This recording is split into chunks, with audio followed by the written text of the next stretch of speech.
pessoal, bom dia, ou boa tarde, boa noite. Estamos de volta depois do intervalo do tempo de fazer um lanche, para a gente continuar falando sobre transtornos do humor.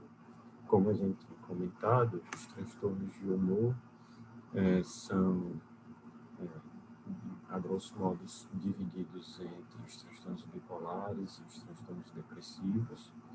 Isso vinha agrupado numa categoria, no DSM-4, o DSM-5 separa transtorno bipolar e transtorno depressivo e faz uma separação de modo que aloca o capítulo sobre transtorno bipolar e transtornos relacionados entre os capítulos de transtorno do espectro da esquizofrenia e transtornos depressivos, justamente para fazer uma ponte, uma ligação entre esses outros dois grandes grupos de patologias psiquiátricas. Então, vamos começar falando, dentro dos transtornos de humor, sobre os transtornos bipolares.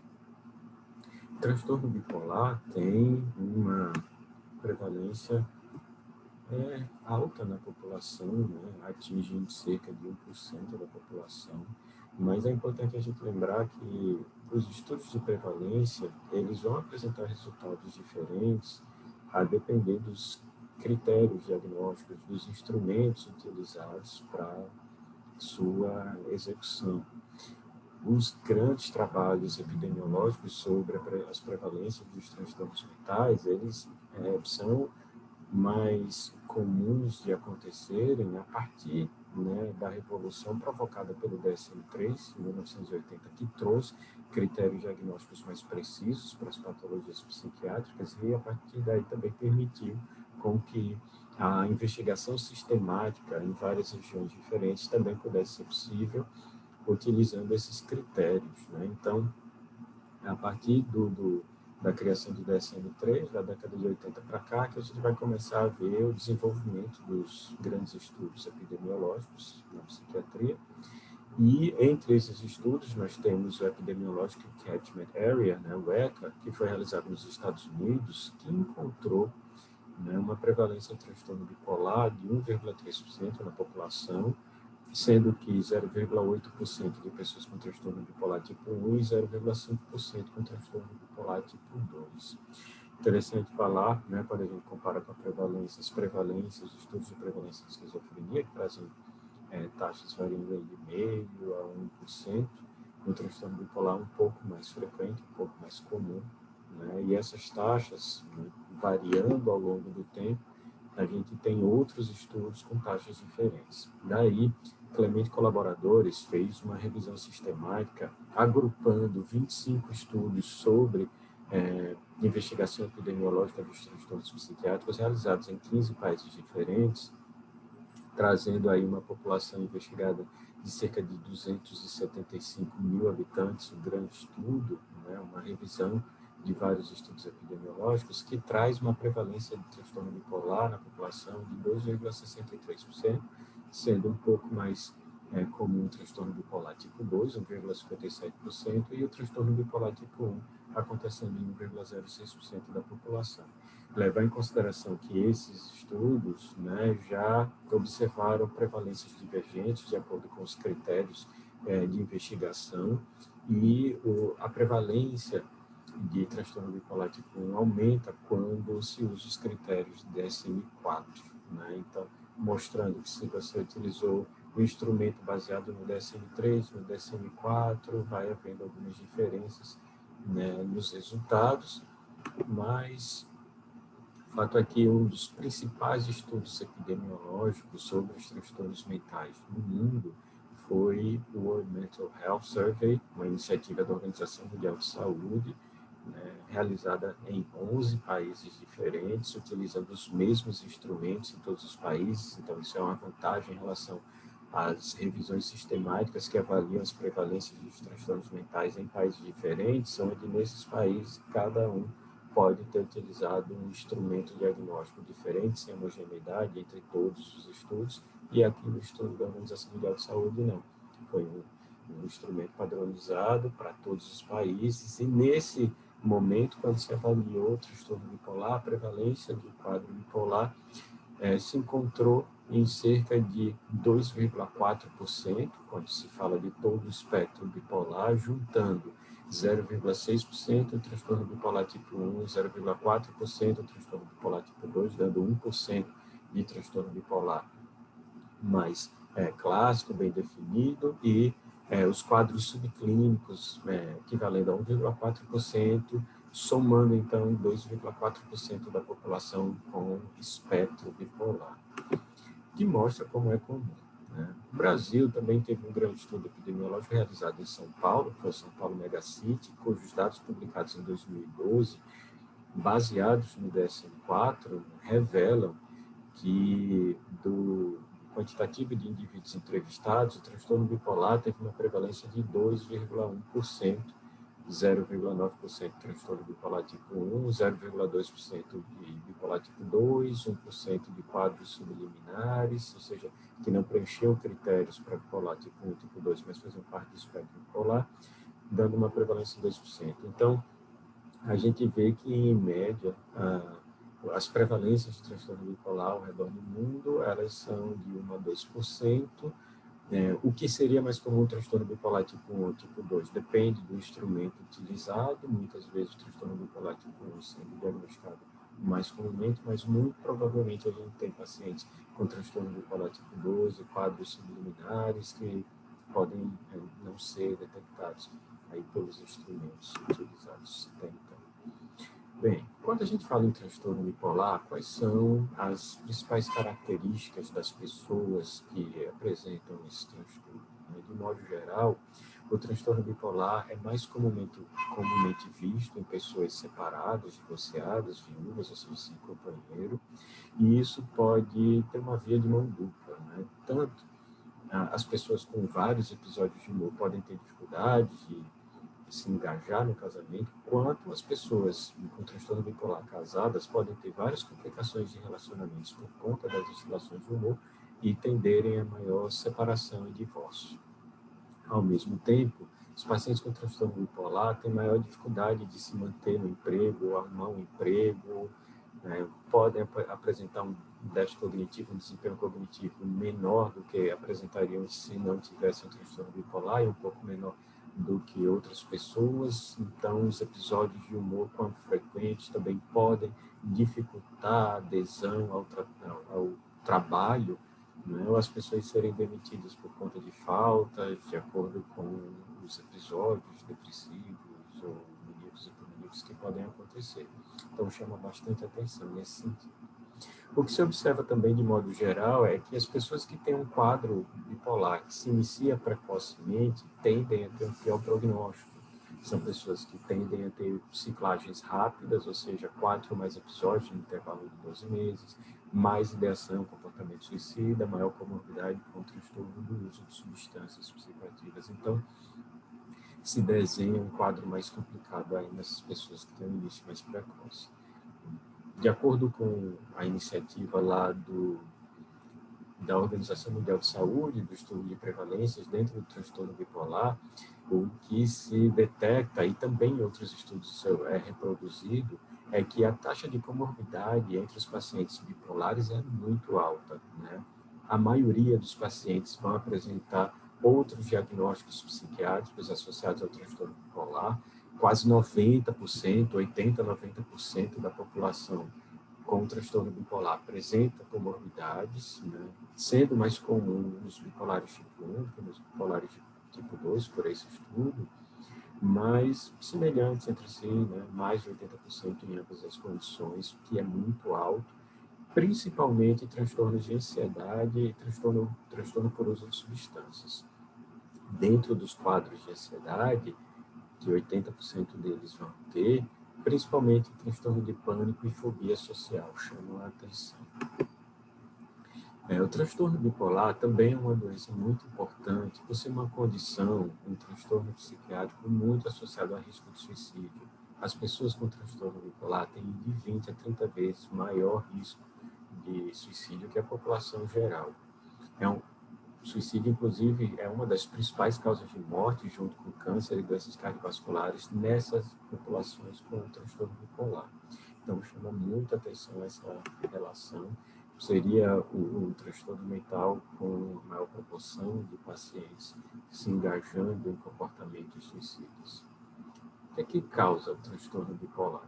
Na verdade, explicar as causas do transtorno bipolar é muito complicado, porque elas não são inteiramente conhecidas, mas tem muitos fatores que interferem na gênese do transtorno bipolar. É fato que a história de vida, a história pessoal, a história de traumas, né, colaboram muito para o desenvolvimento do transtorno, mas isso é possível dentro de uma base biológica que permite com que algumas pessoas sejam mais vulneráveis ao desenvolvimento do transtorno bipolar do que outras.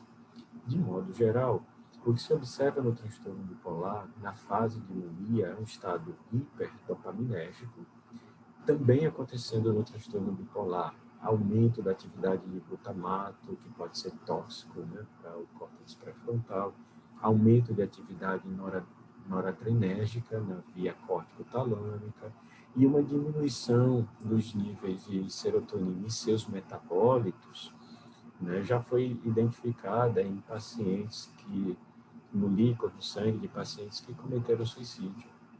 Então, a diminuição de serotonina está relacionada a comportamentos mais agressivos e impulsivos e tem uma relação com o comportamento suicida bem próximo. Mas, além para essas alterações de neurotransmissores, há outros fatores que contribuem para gênese, manutenção, evolução, progressão do transtorno bipolar. Parece que os pacientes com transtorno bipolar, eles têm prejuízo na resiliência celular, o que leva a um aumento da morte celular, da apoptose, né, neuronal, e isso muito relacionado a tanto questões da massa cinzenta, quanto, na verdade, questões relacionadas à arborização, à sinapse, à comunicação entre os neurônios, à conectividade entre esses neurônios, né? Então, o prejuízo da resiliência celular já foi demonstrado por prejuízos em marcadores, né, que falam sobre a viabilidade celular e diminuição, então, de fatores antiapoptóticos, como o BCL2, o fator neurotrófico derivado do cérebro, o BDNF, e também problemas na homeostase do cálcio, que levam a uma disfunção de mitocôndrias e do retículo endoplasmático, que levam a uma morte celular precoce, e com isso, todas essas dificuldades que a gente vai encontrando nos pacientes com transtorno bipolar, muitas vezes atrofia de massa cinzenta, alargamento de ventrículos, prejuízo da conectividade entre as regiões corticais, regiões profundas, atrofia de hipocampo. Então, várias situações que ocorrem devido a essa maior sensibilidade celular para a morte, né? Esse prejuízo, então, da resiliência celular. E o que parece que está muito associado também a uma alteração do funcionamento do eixo hipotálamo, hipófise adrenal, o eixo do estresse, né, que parece muito ativado nos pacientes com transtorno do humor, especificamente no transtorno bipolar, com um aumento do cortisol de modo crônico, constante, anormal, e isso também levando a uma disfunção da atividade mitocondrial, desequilíbrio do funcionamento da homeostase do cálcio e, com isso, uma morte celular precoce também provocada por essa circunstância. O eixo hipotálamo hipófise adrenal alterado, com aumento do cortisol constantemente, se associa muito à atividade inflamatória. Tanto é que o transtorno bipolar é colocado dessa forma, como uma condição inflamatória, né? E se observa, de fato, nos pacientes com transtorno bipolar, um aumento de marcadores inflamatórios, como citocinas, interleucina 6, como fator de necrose tumoral alfa, tanto na mania quanto na depressão acontece esse aumento da atividade inflamatória, já identificado. Mesmo o paciente, quando melhora, essas taxas baixam, mas podem não ser tão baixas quanto de uma pessoa que não tem transtorno bipolar. Então, de fato, se observa que a atividade inflamatória ela é maior em pacientes com transtorno bipolar, o que também é um fator em comum com outras condições médicas, como, por exemplo, doenças cardiovasculares, diabetes, síndrome metabólica, e, coincidência ou não, são comorbidades muito frequentes em pacientes com transtorno bipolar, inclusive as doenças cardiovasculares também sendo uma das principais causas de morte dessa população. A taxa de sobrevida, né, na verdade, a expectativa de vida dos pacientes bipolares costuma ser mais baixa do que a população geral, e essas alterações metabólicas cardiovasculares correspondem a um dos principais motivos que levam a essa menor expectativa de vida. Muito embora haja também uma interferência dos hábitos de vida dos pacientes bipolares associados a isso, muitas vezes com sedentarismo, uma má alimentação, maior uso de substâncias que vão comprometer o corpo, o organismo como um todo, mas também pelo próprio estado, né, alterado de humor, também ativar uma maior inflamação nesses indivíduos. Então, o que a gente observa é que encarar o transtorno bipolar como uma doença inflamatória é bastante interessante se a gente observa, como a gente pode ver nesse gráfico, né, justamente que o transtorno de humor ele estaria aí no meio caminho entre as pessoas saudáveis e uma sepse, né? E mesmo quando melhores, esses pacientes podem apresentar taxas de marcadores inflamatórios um pouco mais elevados do que controles saudáveis. Então, a mania e a depressão, principalmente, especificamente, elas têm marcado aumento de atividade inflamatória significativamente maior do que a população saudável, caminhando aí no meio termo entre o saudável e o séptico, né? Mostrando de fato como a atividade inflamatória no transtorno bipolar é algo marcante e presente.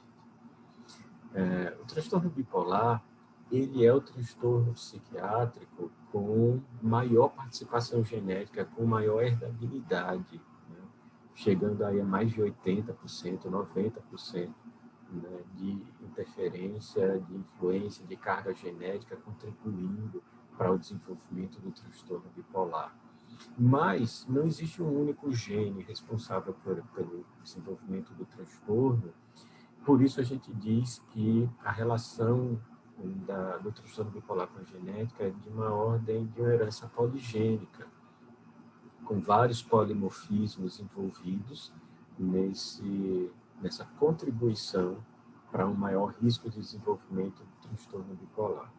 Claro que tem fatores não genéticos relacionados, como já falamos, hábitos de vida, exposição a estresse crônico, eventos traumáticos, abuso na infância, até a presença de agentes infecciosos e substâncias químicas podem interferir com a manifestação, a ativação, né, de alguns genes que estão alterados e latentes, e com essa exposição eles passam a ser ativados ou desativados de forma inapropriada, e é isso permitindo com que haja o desenvolvimento do quadro bipolar. Aqui, só para ilustrar, né, de fato, como a presença da genética, né, a herdabilidade do transtorno, ele é importante dentro dos transtornos mentais. O transtorno bipolar é o transtorno que tem maior carga genética influenciando na sua ocorrência, mais até que a esquizofrenia. Então, como é que se observou a importância da genética no transtorno bipolar?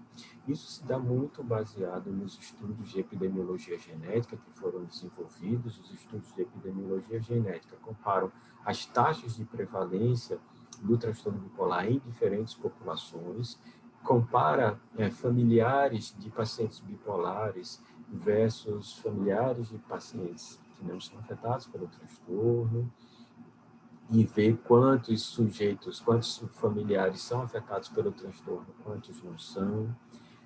Compara, né, os familiares biológicos dos familiares adotados de probandos com transtorno bipolar.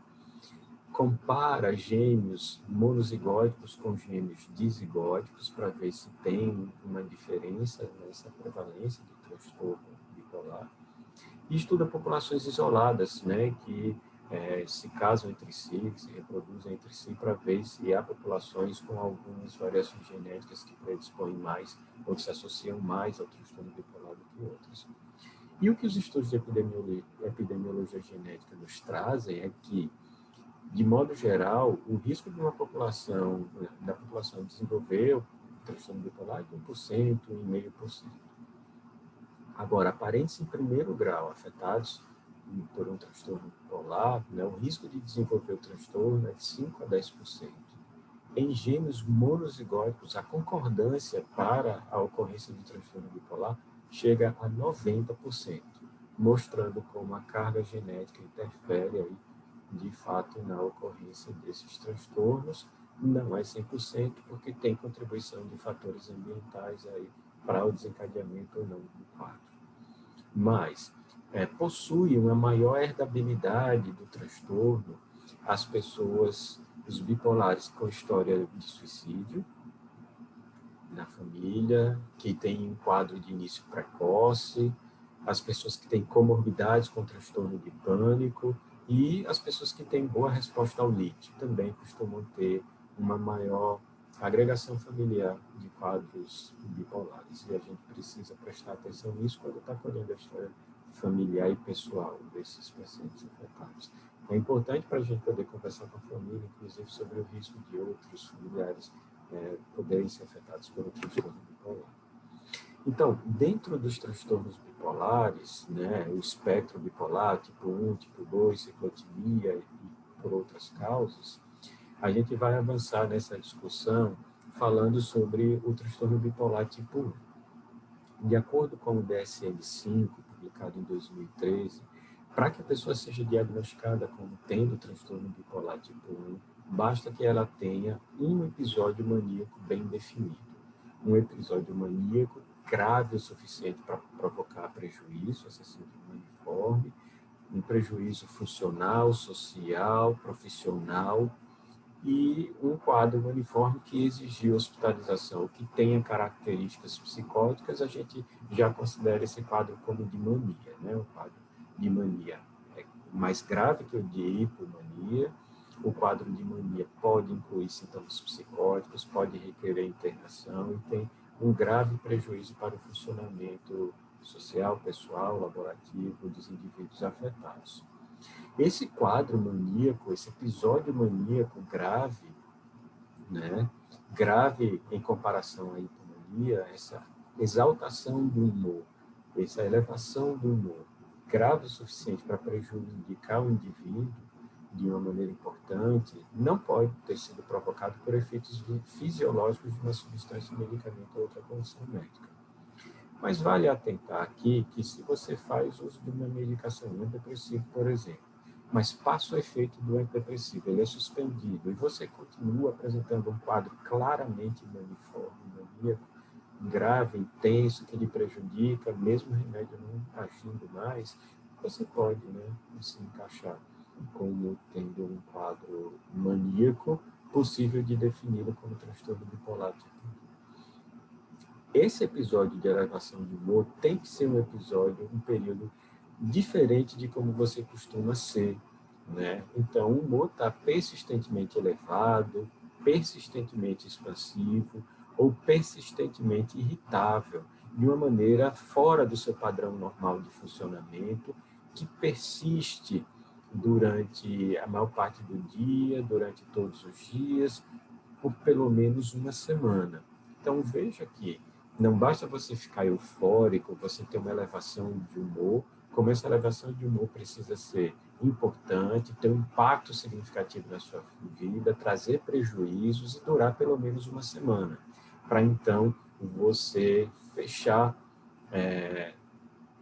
a possibilidade de ser um episódio maníaco de fato, que lhe permite o diagnóstico de transtorno bipolar tipo 1. E a clínica, como a gente falou, além de incluir esse prejuízo e durar pelo menos 7 dias, o humor precisa claramente estar normal em relação ao habitual daquela pessoa, persistentemente elevado, não é durante alguns instantes, segundos, ou em reação a uma situação, mas isso é difuso em vários aspectos da sua vida, em vários relacionamentos diferentes. Esse humor persistentemente anormal, elevado, ele pode se apresentar de maneira expansiva, alegre, eufórico ou irritável, né? Não necessariamente alegre, animado, mas com irritabilidade. Essa irritabilidade, muitas vezes, você vai ver no episódio maniforme, no episódio maníaco, com uma frequência maior do que a própria expansão do humor, um humor mais alegre e eufórico. Também, né, dentro desse contexto, você não só está com humor anormal, elevado, anormalmente elevado, como você vai apresentar um aumento anormal e persistente de atividades dirigidas para objetivos, aumento de sua energia.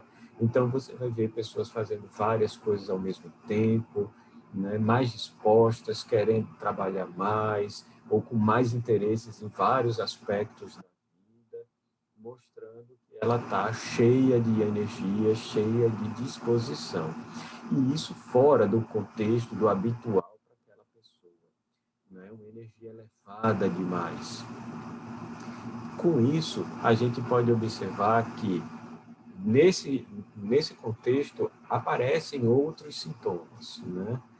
Esses sintomas, para compor o quadro clínico de transtorno bipolar tipo 1, episódio maníaco, para você fechar o diagnóstico de transtorno bipolar tipo 1, ele precisa ser composto por pelo menos 3 sintomas de uma lista de 7 sintomas que nós vamos apresentar agora, levando em consideração, chamando a atenção, caso não seja um humor mais expansivo, elevado, eufórico, mas sim irritado, né? Como a irritabilidade pode ser uma coisa mais inespecífica para você fechar o diagnóstico de episódio maníaco, para então você diagnosticar o transtorno bipolar tipo 1, esse episódio maníaco com humor irritável deve ter 4 dessa lista de 7 sintomas.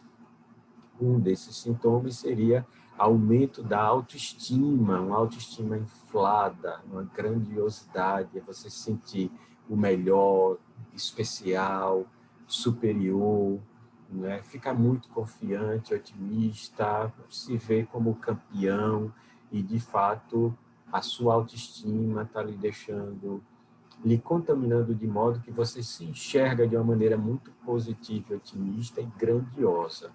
Se sente o próprio super-homem.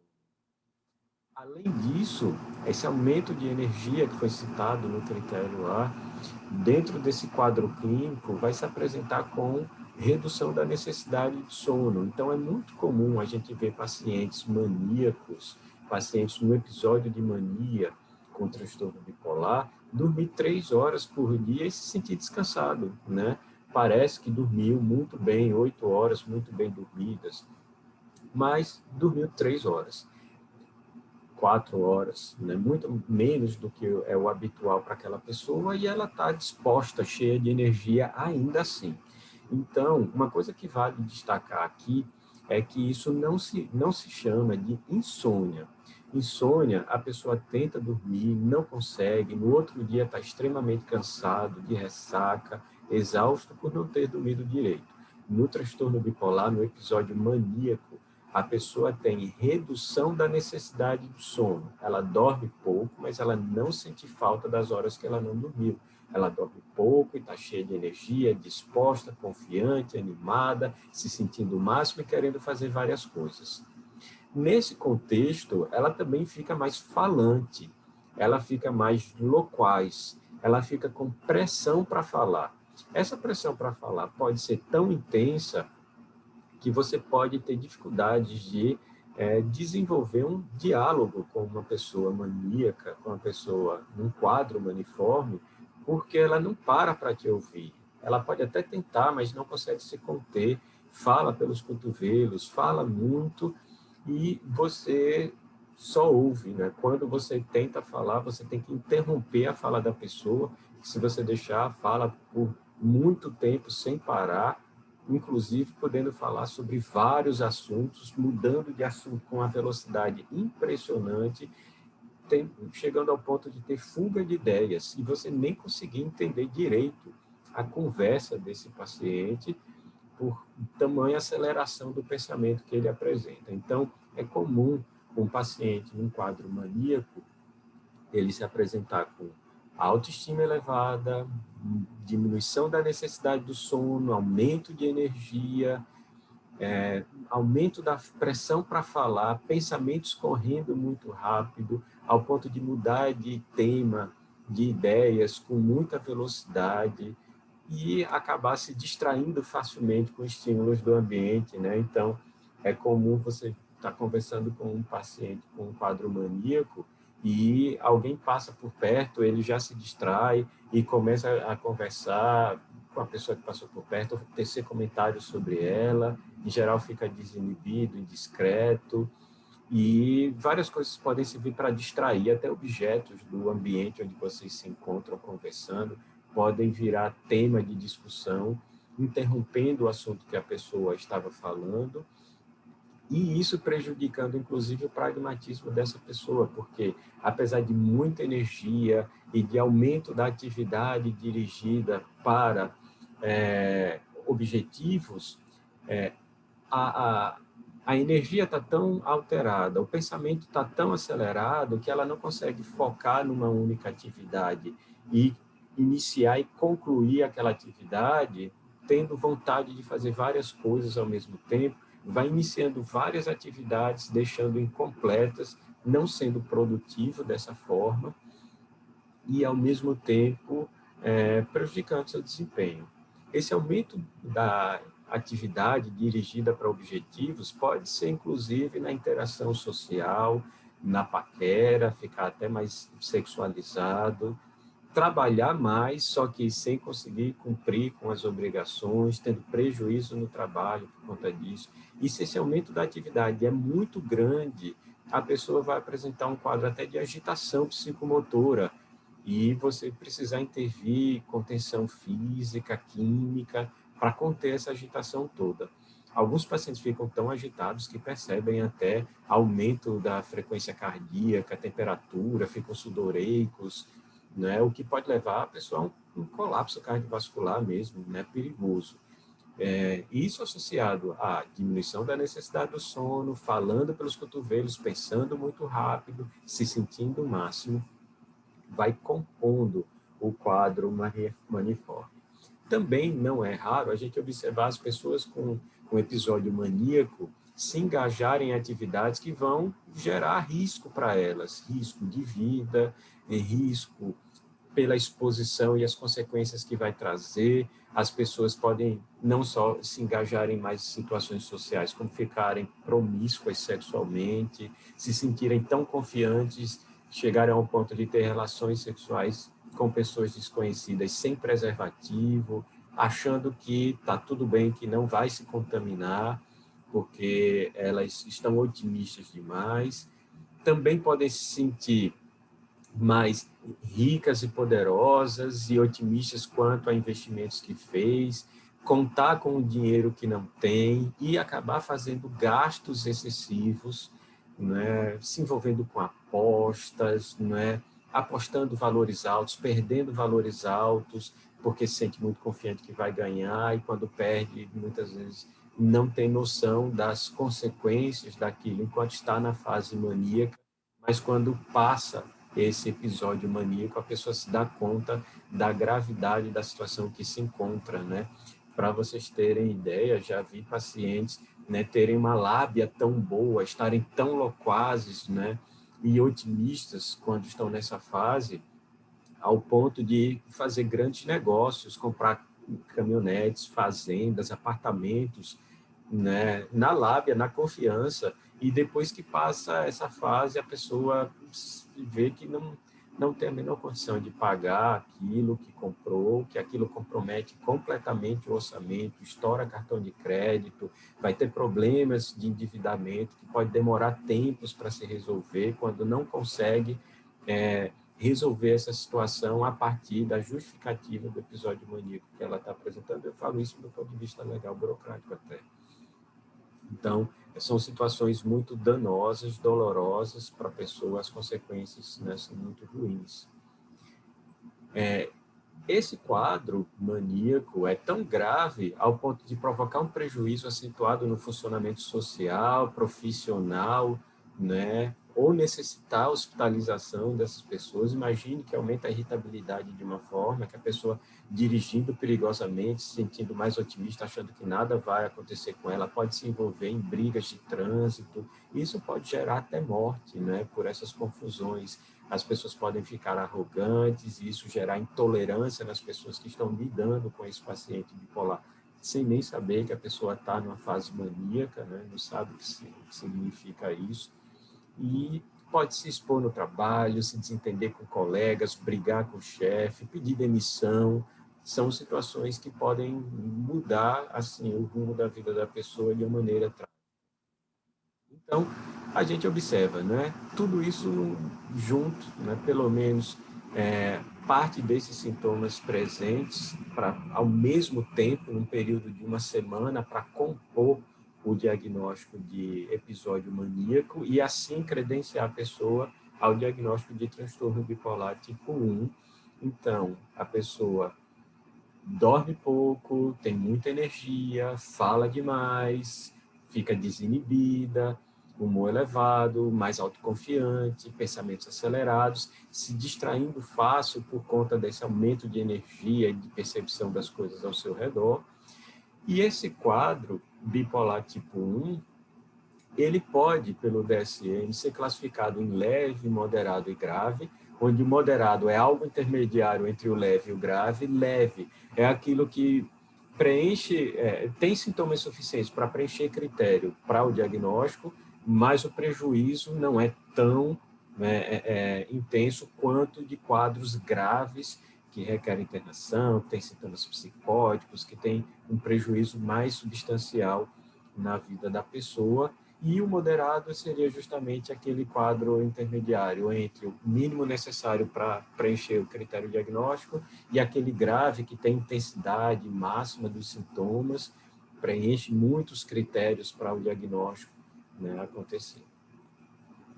E os pacientes, uma vez evoluindo, eles também podem ser classificados, quando vão melhorando do quadro do episódio maníaco, como tendo uma remissão parcial ou completa desse episódio maníaco. Isso vai depender do tempo que se passou, né? Então, se tem mais 2 meses que o paciente está estável, sem sintomas nenhum do episódio maníaco, você considera ele como em remissão completa do episódio. E que se acontecer de ele ter ainda alguns sintomas ou não terem se passado 2 meses para você bater o martelo, você disse que o paciente está em remissão parcial. Então, como a gente falou, na mania, a pessoa pode alterar o estado de humor para ficar elevado, expansivo, irritado, mas pode acontecer uma labilidade afetiva, uma incontinência afetiva, e é comum o paciente, mesmo em mania, quando toca no assunto triste, se debulhar em lágrimas e depois, quando muda de assunto, voltar a ficar irritado ou sorridente, como vinha antes, mostrando essa labilidade afetiva. Também, quando você vai conversar com o paciente que está no estado maníaco, pode dizer para você que está se sentindo ótimo. E aí você diz, não, você não está bem. Quem eu? Eu não estou bem, estou ótimo, né? Estou muito bem, nunca estive tão bem na minha vida. O insight, né? A consciência de morbidade está prejudicado no paciente em mania. E muitas vezes a gente vai encontrar esse paciente, né, que só de ver vai chamar a atenção. Não são todos os casos, mas alguns pacientes vão se apresentar vestidos de maneira extravagante, né, de uma maneira inadequada para o contexto social em que ele se encontra, com cores mais chamativas ou de uma maneira mais sexualizada, né, muitas vezes se portando como se fosse uma pessoa de proeminência social, mostrando a extravagância, a desinibição, a hipersexualidade, o colorido que o episódio maníaco pode trazer. E esse comportamento, essa atitude também pode ser demonstrado com arrogância, a pessoa se sente o máximo, o rei superior aos outros, prepotente, e até ter um comportamento, uma relação desagradável com as pessoas, tamanha forma que está se manifestando esse aumento da autoestima. De modo geral, Os sintomas maníacos, quando apresentados, né, vão se apresentar principalmente com irritabilidade, como já havíamos dito, e depois essa euforia. A labilidade vai se apresentar em metade dos pacientes com o quadro. Alguns pacientes ainda assim vão apresentar um outro sintoma depressivo, mas o contexto geral é de expansão, né, de expansividade. Os pacientes vão trazer ideias grandiosas, mais autoconfiança, vão ter fuga de ideias, muitas vezes pensamento acelerado, e isso gerar uma dificuldade de concentração e aumentar a distratibilidade, ao ponto de alguns deles ficarem confusos. Pode-se observar que esse aumento de energia se manifesta também na psicomotricidade, né? Não só fala muito, fala alto, é mais indiscreto, como gesticula muito, faz gestos mais enfáticos e quando conversa com você, bate na mesa e se levanta e anda pela sala, né? Faz muitas expressões faciais. Você observa que o paciente maníaco ele tem um aumento da atividade como um todo, né? Mas a mania pode ter gravidades diferentes. Você pode partir de uma euforia mais leve ao ponto de um paciente estar tão desconfortável, tão eufórico, tão irritado, que ele pode até relatar sintomas tipo pânico, de tamanho desespero que é a euforia que ele se encontra. Os pacientes podem se apresentar com autoconfiança, grandiosidade, né, uma coisa exagerada, mas pode chegar a tamanha gravidade que isso toma a forma de delírio, e as pessoas têm delírios bizarros, experiências místicas, delírios, têm missões especiais, se sentirem muito importantes e se colocarem numa posição que você observa que é totalmente fora da realidade. E a atividade psicomotora aumentada, mais disposição, fazendo mais coisas, tentando produzir mais, mas isso pode ser tão grave que a pessoa pode ficar com um comportamento desorganizado, agitação psicomotora e requerer até contenção para poder limitar mais esse comportamento. Dentro desse quadro maníaco, a pessoa pode apresentar psicose, como nós falamos, delírios, alucinações, que podem ser delírios congruentes com o estado de humor da pessoa, ou podem ser delírios incongruentes com esse estado de humor.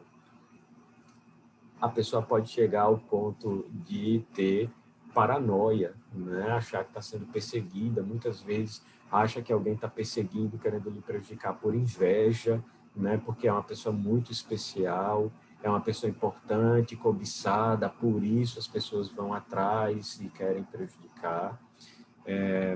Podem apresentar essa grandiosidade ao ponto de reafirmarem coisas que não são possíveis.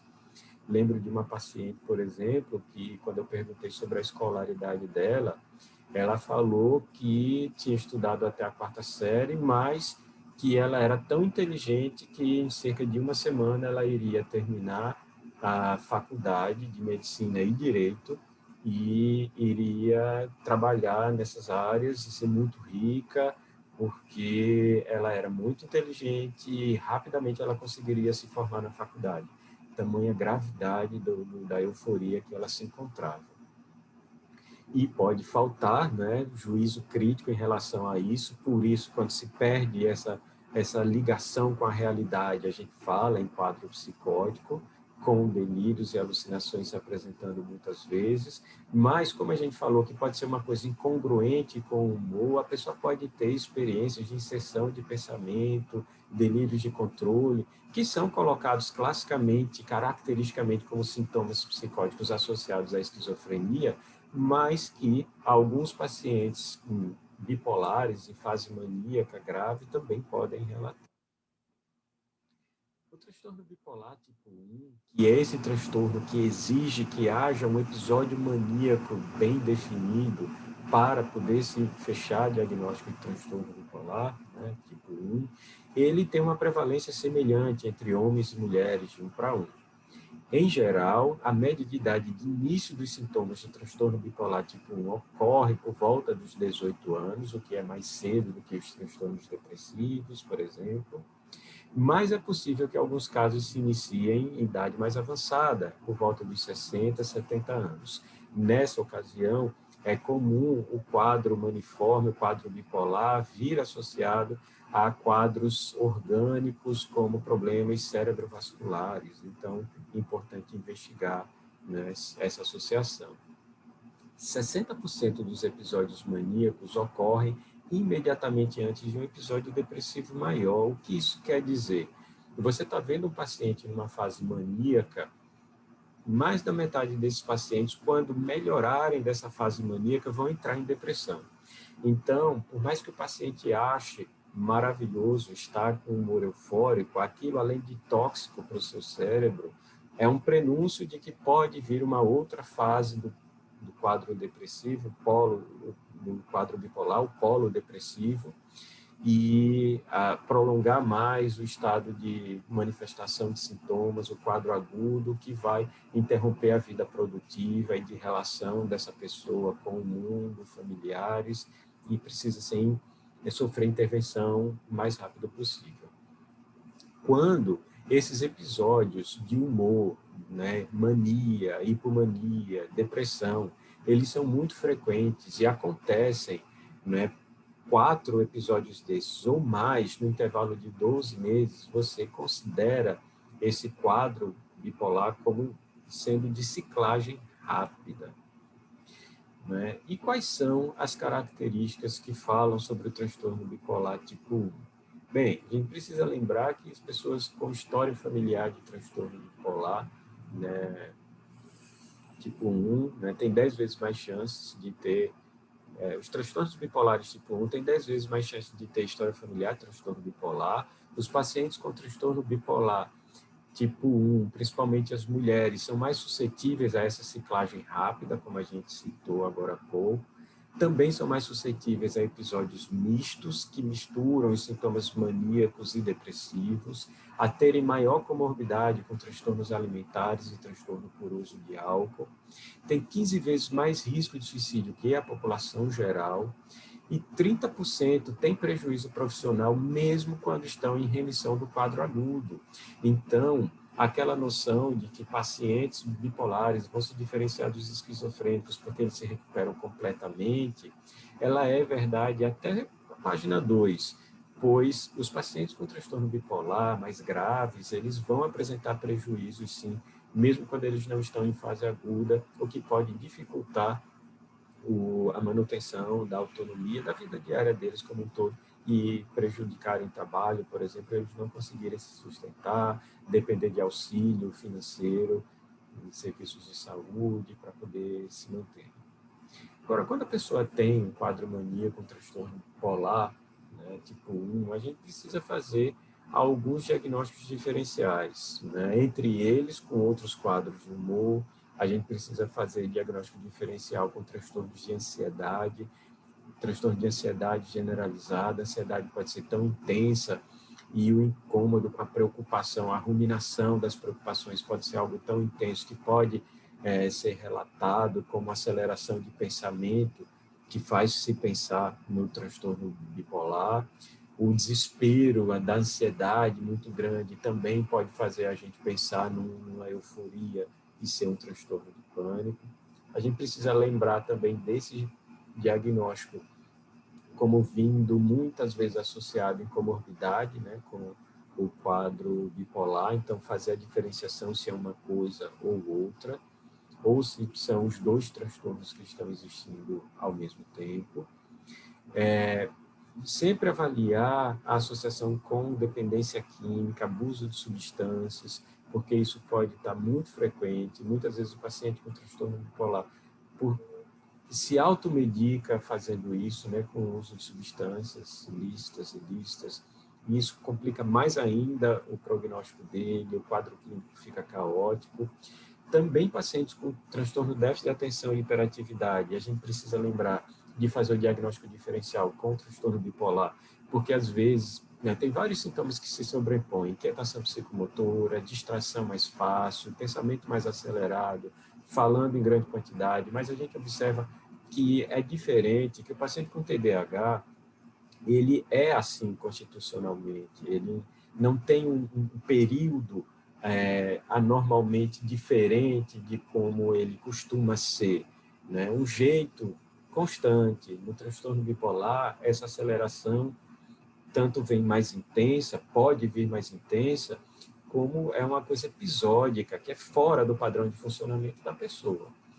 Também a gente precisa ficar atento a quadros de transtorno de personalidade, principalmente transtorno de personalidade borderline, que tem reações explosivas, de irritabilidade, variações de humor frequentes, mas que, em geral, isso acontece na relação interpessoal, em reação a questões de relacionamento, enquanto que no transtorno bipolar é uma coisa constante, o dia inteiro, quase todos os dias, durante determinado período, depois isso passa, e aí a pessoa é bem diferente daquilo que ela se apresentou numa fase maníaca, por exemplo. Tanto é que um problema de relacionamento com arrogância, impulsividade, maiores discussões, irritabilidade, você não pode fazer diagnóstico de transtorno de personalidade exclusivamente por esse quadro dentro da fase maníaca do transtorno bipolar. Você precisa esperar a fase maníaca se resolver, observar a pessoa ao longo do tempo e ver se a relação que ela guarda com os outros seres humanos são relações complicadas ou se isso é circunscrito a período em que ela está maniforme. Então, como a gente falou, a gente precisa fazer o diagnóstico diferencial e tem que observar também que muitas vezes, e aí fica difícil às vezes fazer essa identificação, esses quadros de ansiedade, TDAH, uso de substância, eles são comórbidos com os quadros de transtorno bipolar tipo 1. É muito comum, a maioria dos pacientes com transtorno bipolar tipo 1, a gente já tinha falado que transtorno bipolar passa muito com comorbidade. E os pacientes com transtorno bipolar tipo 1, 3/4 deles vão apresentar transtorno de ansiedade, seja pânico, fobia social, que é muito comum fobia social em pacientes com transtorno bipolar tipo 1, e de vir associado em comorbidade, e a gente ter que fazer essa identificação desses quadros propriamente, né, dentro desse transtorno, para poder tratar o paciente de uma maneira geral e não só uma única patologia. E como a gente falou, pacientes com transtorno bipolar têm mais facilmente também uma prevalência maior de síndrome metabólica, de problemas dolorosos, enxaqueca. A gente observa também que fibromialgia é mais comum em pacientes com transtorno bipolar ou pacientes com transtorno bipolar podem ter taxas de prevalência mais alta de fibromialgia. Então, a gente observa que há uma relação aí com outros quadros não psiquiátricos ou quadros dolorosos.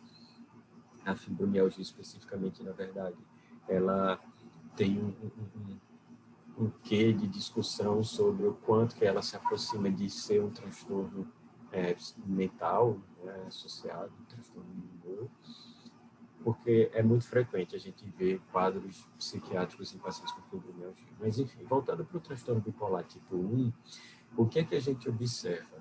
Quase metade do tempo dessa pessoa, ela passa com um quadro agudo, né, de episódio de humor, seja depressão, seja mania, hipomania, ou um episódio misto, quando mistura sintomas de mania, hipomania e depressão ao mesmo tempo. Observe que isso é muito sério, é muito grave, é muito chocante, é muito impactante uma pessoa, a partir do momento que ela apresenta um diagnóstico de transtorno bipolar tipo 1, ela, a partir daí, ter outros episódios, né, de humor, além daquele episódio base que serviu para o diagnóstico, e no segmento, ao longo dos anos, né, então, em geral, final da adolescência, início da idade adulta jovem, daí em diante, a pessoa passar metade da sua vida com um episódio agudo de humor. Vale lembrar que a maior parte do tempo vai ser ocupada pelos quadros depressivos, mas chama a atenção também que, apesar da gente precisar exigir que se tenha um transtorno, um episódio maníaco para se fechar diagnóstico de transtorno bipolar tipo 1, os pacientes com transtorno bipolar tipo 1, eles vão ter mais episódios hipomaníacos do que os pacientes bipolares tipo 2. Então, chama atenção isso também. Agora, a depressão é o que vai ter mais espaço também no quadro bipolar, o que vai predominar em tempo de sintomas, a pessoa apresentando sintomas agudos, sintomas depressivos. Então, a gente falou, né, que no transtorno bipolar tipo 1, para você fechar o diagnóstico de transtorno bipolar tipo 1, você tem que ter pelo menos um episódio bem definido de mania. Mas a gente disse que os pacientes com transtorno bipolar tipo 1 têm mais episódios de hipomania do que pacientes bipolares tipo 2. E a hipomania seria um quadro bipolar parecido com a mania, né? Um episódio de humor eufórico, parecido com a mania, só que em menor intensidade.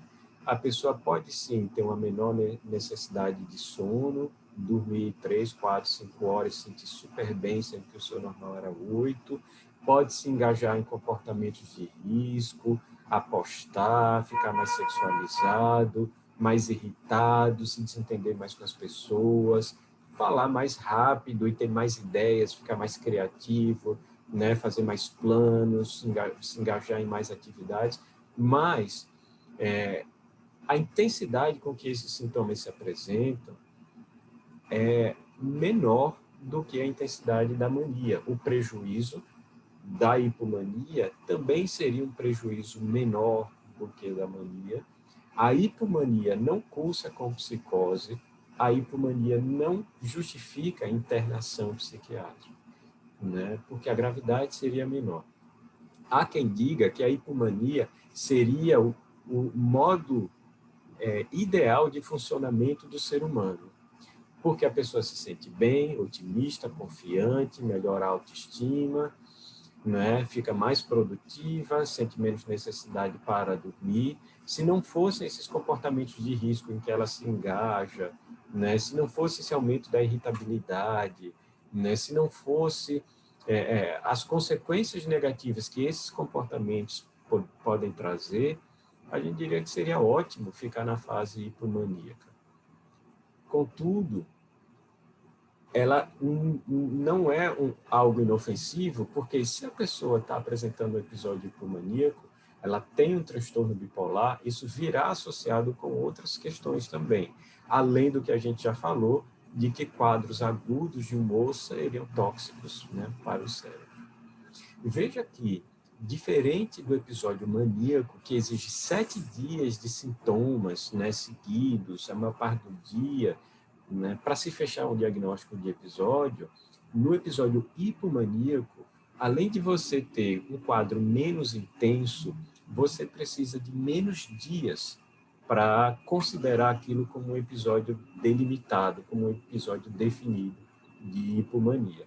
Então, o DSM-5 coloca que você precisaria pelo menos 4 dias de humor elevado, expansivo, irritável e aumento de energia para você pensar no episódio hipomaníaco. Ele viria associado com aqueles sintomas que a gente já descreveu para o quadro maníaco, para o episódio maníaco, só que numa intensidade menor, com um menor grau de prejuízo, e assim você fazer uma diferenciação do episódio maníaco e hipomaníaco a partir da intensidade dos sintomas e da exigência de uma duração mais curta, né? 4 dias para você fechar o diagnóstico. Apesar de ter alguns autores já terem definido quadros hipomaníacos breves de 1, 2, 3 dias que devem ser levados em consideração para incluir essa pessoa como dentro do espectro bipolar, porque isso às vezes pode ir evoluindo com o tempo, né? Então, para reforçar a ideia, falamos que os pacientes bipolares tipo 1, para que sejam diagnosticados como tipo 1, tem que ter tido um episódio maníaco, mas eles têm mais episódios hipomaníacos que os bipolares tipo 2, por exemplo. Os bipolares tipo 2, para serem diagnosticados dessa forma, eles precisam ter esse episódio hipomaníaco e precisam ter episódio depressivo, né? Não basta o episódio hipomaníaco para fechar o diagnóstico de bipolar tipo 2, você precisa, né, combinar o episódio hipomaníaco com o episódio depressivo em algum momento para fechar esse diagnóstico. Mas não pode ter, de jeito nenhum, história de episódio maníaco. Se você tem um paciente com transtorno bipolar tipo 2, porque teve episódio hipomaníaco, depois de ter tido sua depressão, e ao longo do tempo ele desenvolve um episódio maníaco, você vai mudar o diagnóstico de transtorno bipolar tipo 2 para transtorno bipolar tipo 1. E isso não é raro de acontecer. Um paciente que inicialmente foi diagnosticado como depressão maior, ao longo do tempo apresenta o episódio hipomaníaco e você fecha o diagnóstico como transtorno bipolar tipo 2, eventualmente esse paciente que mudou para diagnóstico de transtorno bipolar tipo 2, depois apresenta o episódio maníaco e você muda o diagnóstico para transtorno bipolar tipo 1. Então, os transtornos de humor, eles têm essa complicação porque para você fazer o diagnóstico do transtorno bipolar, você exigir que tenha um episódio maníaco ou hipomaníaco. Quando a pessoa começa tendo quadros depressivos recorrentes, para você bater o martelo sobre o transtorno bipolar fica mais difícil, né? Então, você tem que ter esses episódios de euforia para fechar o transtorno bipolar, hipomania para fechar bipolar tipo 2, junto com essa história depressiva, e sem história de mania, porque se tiver mania, você muda para bipolar tipo 1. Então, a gente observou que a prevalência de transtorno bipolar tipo 2, ela pode ser semelhante à de bipolar tipo 1, dependendo do instrumento utilizado na investigação epidemiológica. Apesar, e aí uma coisa que é importante a gente chamar a atenção, apesar de o transtorno bipolar tipo 2 ele não cursar com episódios maníacos, a gente não pode cair no erro de acreditar ou de pensar que a gravidade do transtorno bipolar tipo 2 é menor, porque não é. Porque esse paciente bipolar tipo 2, ele pode ter mais episódios depressivos, ele pode ter mais prejuízo no funcionamento do que um bipolar tipo 1. Então, a gente não pode dizer que por não haver episódio maníaco, o bipolar tipo 2 é mais leve do que o tipo 1, porque não é bem assim. Né? O prejuízo que esses pacientes têm ao longo da vida é substancial, dada a recorrência de episódios de humor, né, de quadros agudos de humor que eles vão apresentando ao longo do tempo, ao longo da vida, e por ser comum também pacientes bipolares tipo 2 terem muita impulsividade, e isso se confundir com transtorno de personalidade, agravar a dificuldade diagnóstica, e isso atrapalhar o tratamento adequado, piorando o prognóstico desse paciente, né? Então, a gente precisa ficar atento a essas situações.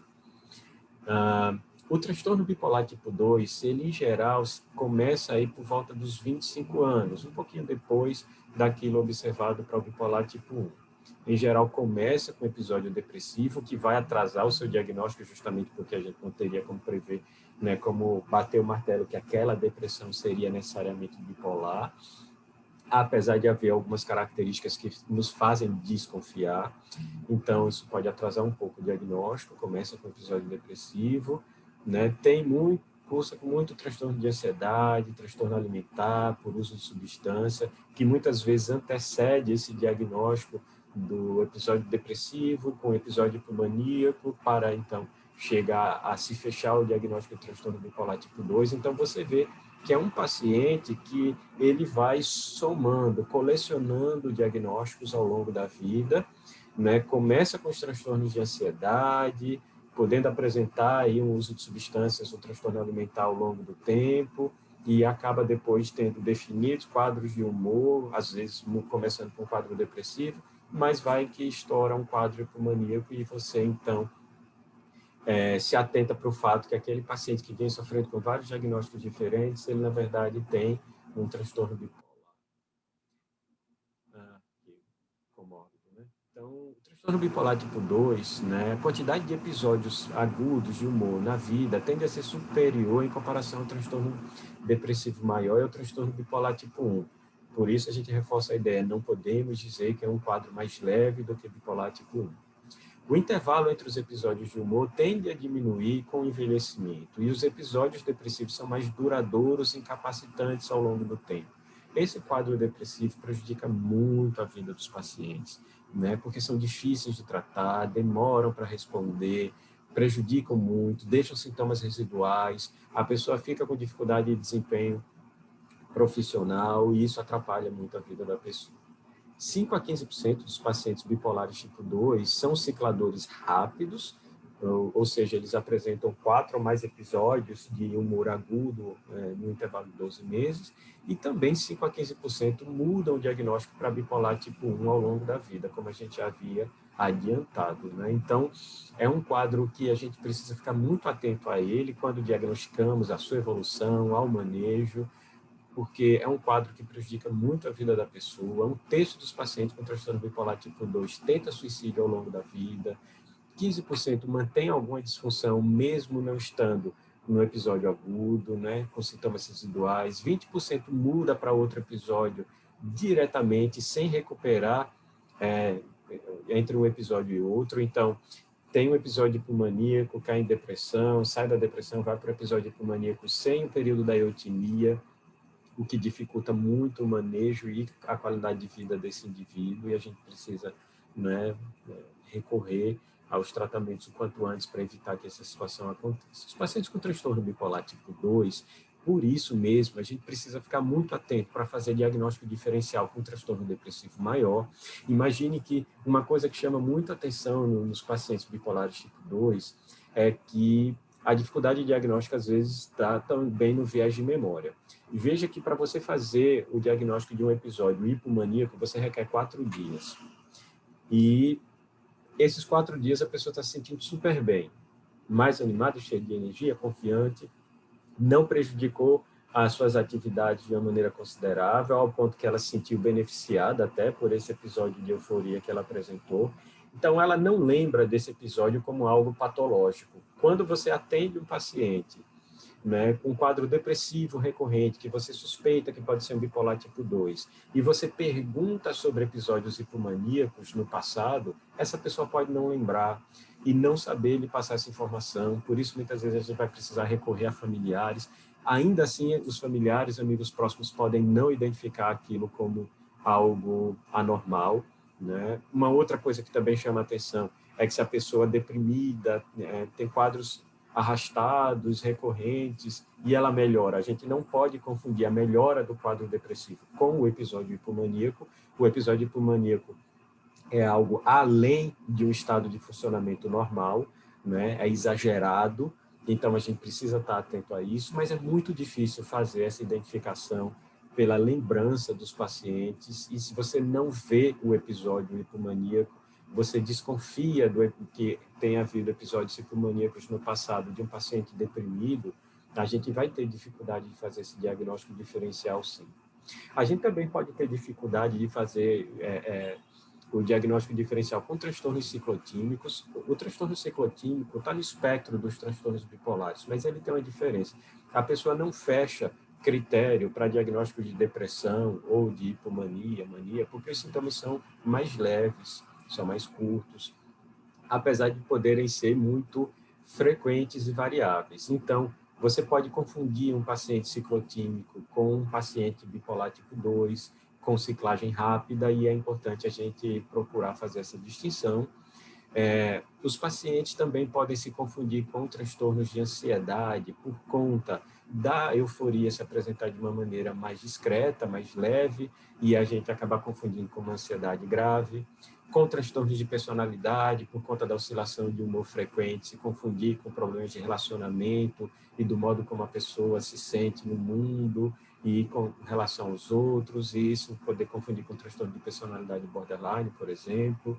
A hipomania pode se confundir com transtorno de hiperatividade, déficit de atenção, e o uso de substâncias tão comum nos pacientes bipolares também pode confundir. Você ter uma pessoa que faz uso de uma substância estimulante, psicoestimulante, que na vigência do uso ela vai apresentar sintomas maniformes, hipomaníacos, provocados pela substância, mas quando você retira aquela substância, ela não sustenta aquele quadro hipomaníaco, né?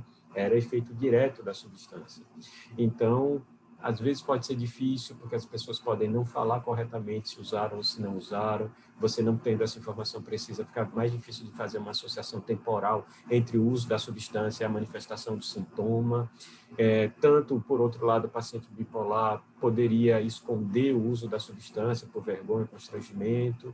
Então, tem coisas que a gente vai precisar investigar bem para poder levar ao diagnóstico diferencial, ou então a formulação de uma comorbidade, de um diagnóstico de uma comorbidade. Os pacientes com transtornos bipolares tipo 2, muitas vezes, mais da metade deles vão ter mais 3 transtornos mentais comórbidos, então veja que não é uma patologia que se apresenta sozinha, a comorbidade é uma regra, e mais da metade dos casos bipolares tipo 2 não é uma comorbidade de um único transtorno mental, de mais transtornos mentais, de 3 ou mais transtornos mentais, o que é algo compromete muito a qualidade de vida da pessoa, né? Muitos vão ter transtorno de ansiedade, então mais de um transtorno de ansiedade pode estar presente, pode ser um transtorno de ansiedade ou de substância e um alimentar, pode ser 2 transtornos de ansiedade e um de substância, pode ser 2 transtornos de ansiedade e um de substância, 3 transtornos de ansiedade e um de substância. Então, a combinação de comorbidades pode ser muito diversificada, é grande, mas é muito frequente nos pacientes bipolares. E aí, a gente precisa lembrar, para a gente fazer o diagnóstico de transtorno bipolar tipo 2, a gente teve lá o episódio hipomaníaco, sem mania na vida, mas a gente precisa também ter um diagnóstico de episódio depressivo maior. O episódio depressivo maior, ele vai acontecer no transtorno bipolar tipo 1, vai acontecer no transtorno bipolar tipo 2, vai acontecer na depressão maior, e a gente vai precisar fazer a diferenciação de quando é uma coisa e quando é outra. A gente viu no transtorno bipolar tipo 2, para o diagnóstico de bipolar tipo 2, a gente precisa, é necessário também já ter identificado um episódio depressivo maior. Um episódio depressivo maior significa o quê? Significa a pessoa apresentar um estado alterado de humor, né? Uma tristeza anormal, uma depressão, um humor deprimido, né? Diferente da tristeza habitual, ou então que pelo menos ela apresente uma perda de prazer pelas coisas que ela costuma gostar de fazer, perda de interesse nas coisas que ela gostava de fazer, por isso ela deixa de fazer, que seria a anedonia. Então, dentro dos critérios diagnósticos da DSM-5, né, a gente observa que a depressão ela se apoia em 2 pilares, humor deprimido e perda de prazer pelas coisas que a gente costumava gostar, que seria a anedonia. Um ou outro, os pacientes não precisam apresentar os 2, então, eventualmente, você vai identificar um episódio depressivo maior, marcado muito mais pela anedonia do que pelo humor deprimido, e isso chama atenção para a gente não deixar passar batido quadros depressivos, porque não conseguiu identificar um humor deprimido intensamente, mas pode observar um quadro de anedonia mais marcado. Então, pode ser um ou outro, né? Mas para ter o quadro depressivo maior, episódio depressivo maior sendo identificado, diagnosticado, precisa ter pelo menos um desses 2 acompanhados de outros sintomas, a saber, alteração do apetite, seja para mais ou para menos, ao ponto de levar a pessoa a ter variação de peso, a pessoa ganha peso ou perde peso, e não é porque ela quis ganhar peso ou porque ela quis perder peso, ela não estava de dieta, ela fez isso por desinteresse pela comida ou por uma necessidade maior de consumir carboidratos, né? Então, a gente vai ter essa variação de peso no intervalo de um mês nos pacientes no episódio depressivo. Alteração do padrão de sono. Aqui, normalmente, o que a gente observa é insônia, uma insônia que pode ser dificuldade para pegar no sono, dificuldade para manter o sono ao longo da madrugada, uma dificuldade de manter o sono no final da madrugada, e a pessoa acorda mais cedo do que de costume, fica cansado ao longo do dia, não é um sono reparador, é um sono que, por mais que as pessoas às vezes sejam atraídas para ficarem na cama, deitadas o dia inteiro, isso não recupera as energias dela, né? Então, se na mania e na hipomania a gente tem um excesso de energia, na depressão, no episódio depressivo maior, o que normalmente a gente encontra é uma fadiga, é uma falta de energia, é uma diminuição da energia, mesmo que a pessoa tenha que ficar na cama por muito tempo, por muitas horas, o dia inteiro, a falta de energia não vai, né, se resolver dessa forma. Então, a gente vê que muda a quantidade de energia, em geral, para baixo. Por outro lado, a pessoa tende a ficar lentificada, pesada, com menos movimentos, mas ela pode ter um quadro depressivo com sintomas ansiosos associados, ela pode ficar agitada, inquieta, agoniada, angustiado, né, dentro desse quadro depressivo também. O fato é que os pacientes deprimidos, em episódio depressivo maior, eles vão apresentar, em geral, um pensamento muito negativo, diferente do episódio hipomaníaco e maníaco, que a pessoa está otimista e confiante. Aqui é o contrário, a pessoa está desesperançosa, a pessoa está se sentindo inútil, acha que é um peso para as pessoas, se sente culpada por coisas que não deveria se sentir tão culpado assim, ao ponto, às vezes, de achar que está sendo castigado por Deus, por conta dos erros que cometeu, não é uma culpa excessiva, inadequada, que pode ser tão grave que pode ter características delirantes, inclusive.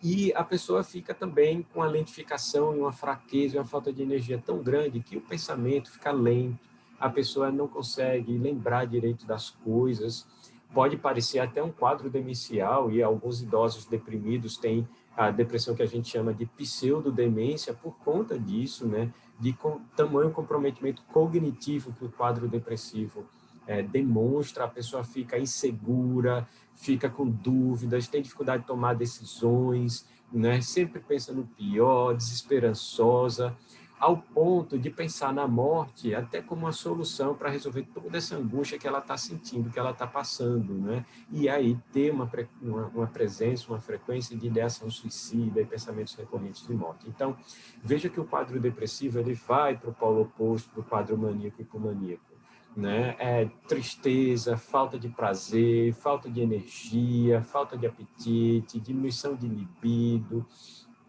retardo psicomotor, cansaço fácil, culpa excessiva. Então, a gente vê que é um polo diferente, é uma falta de energia, de prazer, que a gente não costuma observar no episódio maníaco dessa forma, dessa natureza. Então, a gente percebe muitas vezes isso no próprio modo como a pessoa nos olha, em geral, um olhar vazio, triste, para baixo, reclinado, encurvado para frente, né?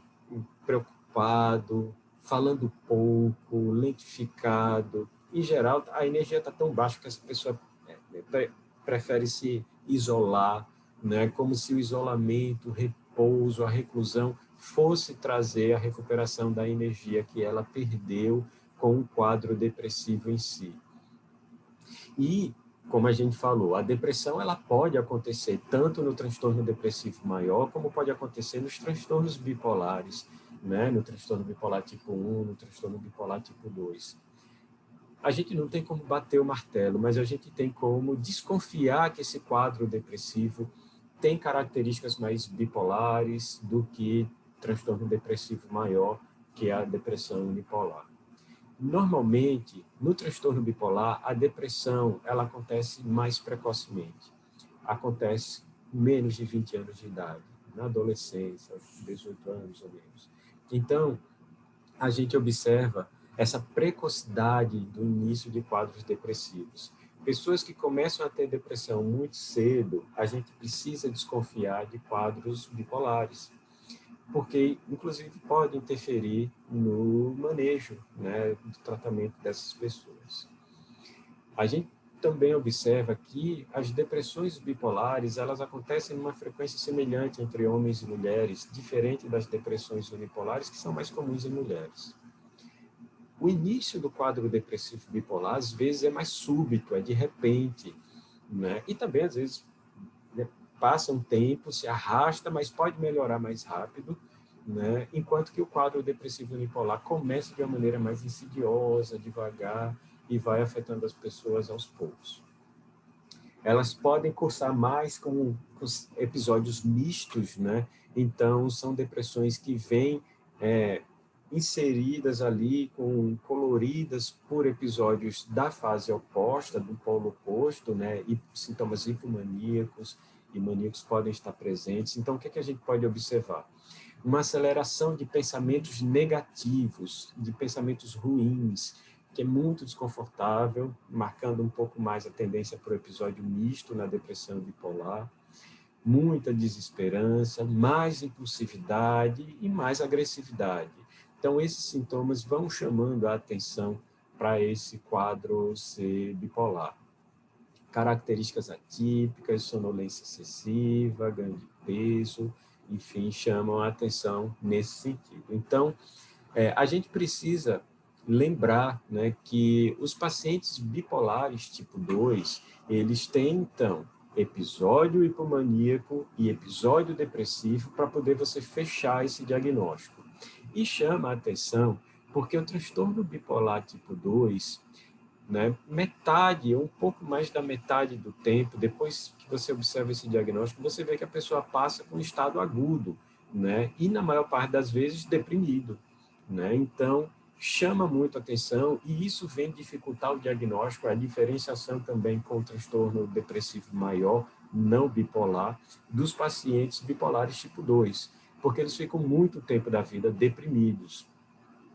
A chance deles apresentarem depressão é 37 vezes maior do que deles apresentarem a hipomania necessária para o diagnóstico do transtorno bipolar tipo 2, o que dificulta muito essa conclusão diagnóstica, né? Fechar esse critério diagnóstico de maneira clara, né, e definitiva dos pacientes com o quadro bipolar tipo 2. Então, quando a gente fala em tratamento dos pacientes com transtorno bipolar, uma coisa que chama a atenção é que a gente precisa identificar primeiro. O paciente tem transtorno bipolar tipo 1, tipo 2, esse paciente está em fase aguda, né? Essa fase aguda é de euforia ou é de depressão, porque o tratamento que a gente vai instituir vai depender dessa fase. Se a pessoa está na fase depressiva, se a pessoa está na fase hipomaníaca, num quadro agudo, ou se ela está num quadro de manutenção, né, para evitar novos episódios agudos de humor, seja de depressão, de mania ou hipomania. Uma coisa característica do transtorno bipolar é essa sensibilização que vai aumentando ao longo do tempo. É comum, né, e aumenta o risco nesse sentido. Pacientes, quanto mais episódios agudos de humor eles têm, maior a chance dele vir a desenvolver um outro episódio agudo de humor, seja de depressão, de mania ou hipomania. Então, no começo, para o quadro se manifestar, às vezes você precisa passar por um evento estressor, né, estressante, significativo, para abrir um quadro agudo. Mas, eventualmente, ao longo do tempo, vai aumentando essa recorrência, a gravidade, a sensibilidade a novos episódios vai aumentando e pode chegar a um ponto que, às vezes, a pessoa mesmo tratada, tomando medicamento com regularidade, passando por estresses menos intensos, ela pode agudizar novamente, seja para depressão, hipomania ou mania. Então, um dos racionais do tratamento dos pacientes com transtorno bipolar é você fazer um tratamento continuado, uma vez você diagnosticando o transtorno bipolar, você fazer um tratamento continuado com vista de evitar que novos episódios agudos eles venham a acontecer ao longo do tempo, para você assim melhorar o prognóstico do paciente. Aqueles pacientes que interrompem tratamento, têm recorrência de quadros depressivos, recorrência de hipomania e mania, eles tendem a ter prognósticos piores. E pode chegar a ter tantos episódios que depois o tratamento não consegue recuperar completamente a pessoa e o grau de deterioração ser intenso, porque a doença se agravou. Então, a gente precisa evitar o agravamento do transtorno bipolar por meio do tratamento continuado e atacando especificamente esse quadro agudo e depois entrando num tratamento de manutenção efetivo. De modo geral, o nosso raciocínio pensa em tratamento de fase aguda, fase de continuação e fase de manutenção. A fase aguda, o nosso objetivo é recuperar os sintomas que o paciente está apresentando do quadro agudo, né, fazer com que eles sumam, otimizar o tratamento com um estabilizador do humor, implementar estratégias adjuvantes, se for necessário, para você tirar o paciente do quadro agudo e educar o paciente, né, quanto aos fatores que podem levar a uma desestabilização para que isso não se repita. Aí você tem uma melhora do paciente desse quadro agudo, entra numa continuação desse tratamento com o objetivo de recuperá-lo mais funcionalmente, otimizar a dose de medicamentos, ver a questão de tolerabilidade desses medicamentos, porque eles vão precisar usar de maneira prolongada, Se for possível, reduzir alguns tratamentos adjuvantes, que você combinou algumas medicações para otimizar o tratamento da fase aguda, continuar educando o paciente sobre os fatores de risco, como identificar sintomas, né, agudos, pródromos que podem indicar uma agudização, e que estratégias utilizar para poder ter uma vida mais saudável e evitar reagudizações, para ele melhorar seu prognóstico. E uma vez mantendo essa estabilidade, você entra numa fase de manutenção propriamente dita, onde você procura maximizar o funcionamento desse paciente ao máximo, para que ele possa ser produtivo, trabalhar bem, né, continuar sua família, ser uma pessoa inserida socialmente e ter uma boa qualidade de vida, né, mantendo uma estabilidade de longo prazo, aumentando ao máximo o intervalo entre um quadro agudo e outro, e o paciente já percebendo esses pródromos, conseguir identificar isso para a equipe que o acompanha, justamente para que tenha uma intervenção precoce, a fim de evitar que a reagudização se instale, monitorar efeitos adversos e sempre observar a adesão ao tratamento, que é um dos fatores primordiais para que funcione bem o acompanhamento do paciente bipolar, seja um acompanhamento bem sucedido. Os pacientes no tratamento agudo, então, a gente vendo pela fase, vamos separar o que seria o tratamento da fase de mania do que seria o tratamento da fase de depressão. O tratamento agudo da fase de mania, né, qual é o objetivo? Tirar o paciente daquela aceleração, né? Como é que a gente vai fazer isso? A gente vai usar medicamentos que têm efeitos antimaníacos. Em geral, esses medicamentos são estabilizadores do humor e antipsicóticos, que a gente vai utilizar com esse efeito antimaníaco, né? Como é que a gente escolhe esse medicamento? A gente tem que considerar se o paciente tolera bem ou não tolera o medicamento, se é um paciente que já está reagudizando, se ele respondeu bem ou não respondeu a esse medicamento que você está pretendendo escolher no passado, se tem alguma contraindicação para que ele use um determinado medicamento que tem esse efeito antimaníaco que você escolheu para o tratamento dele, se o paciente estava num quadro de manutenção, fazendo tratamento, associando o antidepressivo, entrou em quadro de mania, tire o antidepressivo, tire estimulantes que esse paciente pode estar usando nessa fase até que ele estabilize, né? Inclusive, você tira até cafeína, para não contribuir mais ainda para a aceleração, diminuição da necessidade do sono e agravamento do quadro. Então, é importante observar. A gente pode ter um episódio maníaco, que é o primeiro episódio, né, do transtorno bipolar, que apareceu, né, surgiu o quadro bipolar dessa pessoa, mas a gente pode ter uma mania como mais uma fase dentro de um transtorno bipolar já que vem em acompanhamento de longa data. Então, a gente precisa identificar esse passado de tratamento do paciente para poder otimizar o tratamento dele dessa fase. Né? Se ele usa alguma medicação que precisa dosar o nível sérico, vamos monitorar esses níveis séricos para poder, então, otimizar o tratamento desse paciente e até acompanhar a adesão. Né? Existem várias diretrizes para poder selecionar quais são os medicamentos para se fazer nas diversas fases do transtorno bipolar. De modo geral, como a gente colocou, os antimaníacos mais aprovados para o tratamento do paciente bipolar incluem antipsicóticos como risperidona, olanzapina, haloperidol, aripiprazol, como estabilizadores do humor, como o lítio e o ácido valproico. Essas medicações têm efeitos positivos, são eficazes para tratar o quadro maníaco, mas a gente vai escolher uma ou outra de acordo com cada caso. E, claro, levando em consideração todo aquele histórico que o paciente carrega. De modo geral, o padrão ouro é colocado como sendo o lítio, uma medicação que desde a década de 70 ajuda a tratar os pacientes com transtorno bipolar, e mais da metade dos pacientes que utilizam o lítio para tratar a mania tem melhora, né? O lítio se mostra eficaz para melhorar o quadro de mania. Principalmente se no tratamento com lítio a gente consegue atingir concentrações plasmáticas do lítio que vão para mais que 0,8 milimol por litro. Então, observe que o lítio é uma medicação que tem uma janela terapêutica muito estreita, ele pode provocar sintomas de intoxicação, e muitas vezes a gente usa a dosagem do lítio para acompanhar essa segurança do uso do lítio. Mas no caso da fase de mania, é importante que a gente otimize o tratamento com o lítio ao ponto de atingir litemias acima de 0,8, né, 0,9, 1, né? Mas sem precisar chegar em 1,2, que é o limite de segurança, que além disso já fala muito do risco de toxicidade, a gente ficar aí do 0,8, 0,9, 1, para a gente ter uma resposta mais adequada do tratamento da mania com o uso do lítio. E quais são os pacientes que, quando usam lítio, em geral, têm uma melhor resposta? São os pacientes que já responderam bem no passado ao uso do lítio, são pacientes que têm um quadro de mania pura, não estão com episódios mistos, são pacientes que têm um quadro de gravidade leve a moderada, claro, quadros leves a moderados são mais fáceis de manejar e de ter uma resposta mais adequada do que quadros graves, que tiveram poucos episódios de humor, porque quanto mais episódios de humor você tem, também maior a gravidade do quadro e menor a responsividade aos medicamentos, inclusive ao lítio.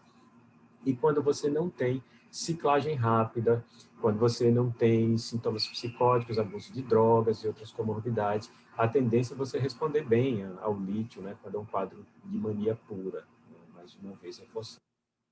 Mas, eventualmente, você pode utilizar outros medicamentos. Parece que o ácido valproico pode ser mais interessante nos pacientes que apresentam episódios mistos ou ciclagem rápida em comparação com o lítio, né? Alguns estudos induzem a se pensar no ácido valproico quando a gente se encontra com essas situações. Mas o ácido valproico é uma medicação teratogênica, então fazer para mulheres em fase reprodutiva de longo prazo pode ser problemático.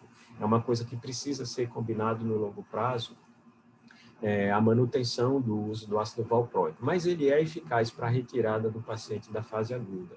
Assim como também o é a risperidona, que é um antipsicótico que melhora 73% dos pacientes que utilizam risperidona no tratamento da mania. Ele tem um efeito rápido, é bom e pode ser bem tolerado para os pacientes, então é uma ótima estratégia de tratamento da mania o uso da risperidona. Bem como você pode usar a olanzapina, que tende a ter uma resposta mais rápida até que o ácido valproico. A olanzapina tem um porém que, como você pensa que você está tratando o quadro agudo, tem que fazer uma medicação que seja eficaz para esse quadro agudo de mania, mas que o ideal era que fosse uma medicação que você pudesse usar ao longo tempo, em longo prazo, porque você vai fazer o tratamento de manutenção e o ideal seria que você não ficasse modificando de medicamento ao longo do tempo. Aí você pensa na olanzapina, uma medicação ótima para tirar o paciente do quadro de mania. Por outro lado, é uma medicação que dá muita alteração metabólica, ganho de peso e pode ser difícil a adesão. Se o paciente com transtorno bipolar já tem maior risco de quadros metabólicos, síndrome metabólica, diabetes, né, problemas cardiovasculares, você fazer olanzapina que vai piorar esse prognóstico, pode ser um pouco problemático nesse sentido. A risperidona não tem um perfil metabólico tão ruim quanto a olanzapina, então poderia ser pensada de uma maneira mais interessante nesse sentido. Mas você pode também usar a quetiapina para tratar quadros de mania, né? Tem estudos que mostram que a quetiapina pode ser superior até ao lítio, né? Eu, particularmente, não gosto tanto da quetiapina nessas circunstâncias, por conta da tolerabilidade, né? Por conta desse início de ação, né? Você pode ter uma resposta mais rápida com a risperidona. Então, se a gente fosse escolher um desses antipsicóticos, a risperidona parece mais interessante que a quetiapina e a olanzapina, ou a olanzapina quando você pensa que vai usar durante um período mais curto, ou é uma pessoa metabolicamente, né, com perfil favorável para o seu uso, você pode usar, né, preferencialmente. Eventualmente, você pode ter quadros de mania muito graves, e esses quadros de mania muito graves, eles podem responder melhor à combinação de medicamentos, e aí você pode combinar um estabilizador do humor com um antipsicótico, você pode combinar o lítio com a risperidona, você pode combinar o lítio com a olanzapina, você pode combinar o lítio com a quetiapina. Você pode combinar a risperidona com o ácido valproico também, você pode fazer combinações de lítio e ácido valproico com um desses antipsicóticos e ter uma resposta melhor, né, para esses casos mais graves. Então, a terapia combinada se mostra interessante. Um outro antipsicótico que também tem uma resposta muito boa para controlar a mania é o Aldol, o haloperidol, um antipsicótico típico, um antipsicótico de alta potência, mas que no médio e longo prazo, muitas vezes a gente não acha tão interessante manter o haloperidol por conta do perfil de efeitos adversos, sintomas extrapiramidais que eles podem provocar. Há um risco maior de levar a discinesia tardia em pacientes com transtorno bipolar que usam haloperidol por longo período. Então, a gente acaba evitando um pouco no uso de longo prazo. Porém, no uso de curto prazo, na mania aguda, o haloperidol é das melhores medicações que podem ser usadas para poder tirar o paciente da mania, e combinar lítio com haloperidol também é uma estratégia excelente. Levando em consideração que você pode pensar no curto e no médio e longo prazo, combinar 2 estabilizadores, combinar o lítio com o ácido valproico, também pode ser uma estratégia interessante e eficaz para tratar a mania. Alguns quadros graves podem se beneficiar do uso da eletroconvulsoterapia, ou seja, sessões de eletrochoque, que podem ter uma boa resposta para esses quadros agudos. E você pode se valer do uso da clozapina. A clozapina é um antipsicótico, né, que é reservado principalmente para quadros refratários na esquizofrenia, mas quadros difíceis controles também no transtorno bipolar podem se valer da clozapina. A gente deixa como opção um pouco mais para depois de se ter tentado outras estratégias por conta dos efeitos colaterais que ela provoca, da exigência de acompanhamento com hemogramas semanais por pelo menos 18 semanas no início do tratamento e depois hemogramas, né, regulares enquanto o paciente tomar essa medicação. Mas há pacientes bipolares que vão responder muito bem à clozapina e a gente pode precisar pensar nessa estratégia quando outras estratégias já não funcionaram bem. Bem, por outro lado, quando a gente está fazendo tratamento do paciente bipolar, a fase aguda retirou o paciente da fase aguda da mania, é mais fácil retirar o paciente do quadro agudo de mania do que do quadro agudo de depressão bipolar. Os medicamentos que a gente usa para tratar a depressão bipolar podem ser estabilizadores do humor, como o lítio, anticonvulsivante, como a lamotrigina, pode ser antipsicóticos, como a quetiapina, a lurazidona e a olanzapina, no caso da olanzapina em combinação com a fluoxetina. A gente falou, paciente mania não deve usar estimulante, não deve usar antidepressivo, você suspende essa medicação. Mas o paciente pode ser um paciente bipolar que faz tratamento com antidepressivo, nessa combinação específica da olanzapina com a fluoxetina, porque, como a gente viu, a depressão bipolar, ela toma conta no tempo, na gravidade, uma magnitude muito maior no paciente com transtorno bipolar do que a mania e a hipomania. E, eventualmente, o paciente, para sair da depressão bipolar, pode ter muita dificuldade. Por isso, a manutenção dessa combinação de olanzapina com fluoxetina é possível, é viável e é indicada por ser eficaz, né, para os pacientes que estão em quadros depressivos bipolares.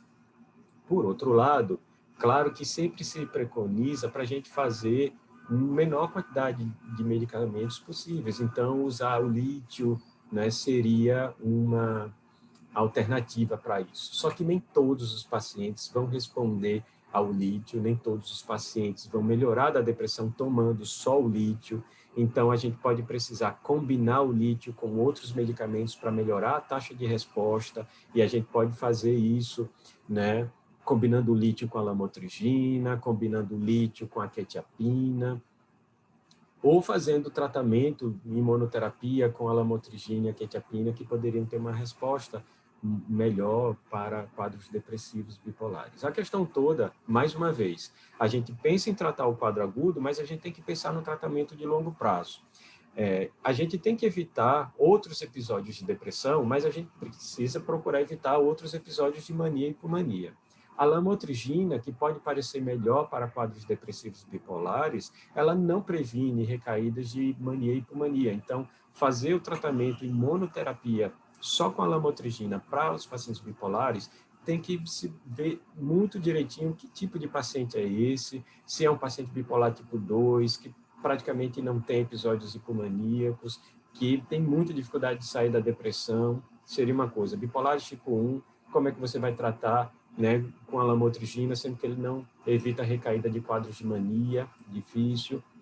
A quetiapina, que pode ser utilizada para o tratamento da mania ou da depressão, o que vai diferenciar uma coisa da outra, na verdade, é a dose da quetiapina. O tratamento da quetiapina, quadros depressivos bipolares com quetiapina, exigem doses menores, né? Isso pode variar de 150 a 300 miligramas, 400 miligramas de quetiapina, enquanto para quadros maniformes você vai buscar fazer com doses maiores de quetiapina, em geral 600 miligramas, 800 miligramas. Então, no final das contas, a gente, quando pensa no tratamento da fase aguda, a gente já tem que ir se programando para o tratamento de manutenção. Por isso, pensar em combinação de medicamento no transtorno bipolar acaba sendo uma regra, mais do que uma exceção, e os pacientes bipolares muitas vezes tomam mais de um medicamento. De modo geral, o que parece mais adequado é o lítio. Lítio, pensando em retirar do quadro depressivo, pode precisar vir associado a outros medicamentos, pode ser a lamotrigina, pode ser a quetiapina. Você pode fazer o tratamento com a lorazepam, que é um antipsicótico que também pode ter uma boa resposta para quadros depressivos bipolares, mas pensando também nesse tratamento de longo prazo, isso pode vir combinado com outros medicamentos e alguns pacientes, mesmo você fazendo essas combinações de estabilizadores com antipsicóticos, podem não responder adequadamente, só responder quando você coloca um antidepressivo associado. Daí você pode associar na depressão bipolar mais complicada, o lítio ou o ácido valproico, estabilizadores do humor, no caso, com antidepressivos, de preferência a bupropiona ou os inibidores seletivos de recaptação de serotonina, que incluem fluoxetina, inclui escitalopram, sertralina, porque esses medicamentos, em tese, podem dar uma boa resposta sem aumentarem muito o risco de virada maníaca do que antidepressivos tricíclicos ou do que inibidores da recaptação de serotonina e noradrenalina, né, que são os duais. Então, a gente daria preferência para esses antidepressivos aqui, inibidores seletivos e bupropiona.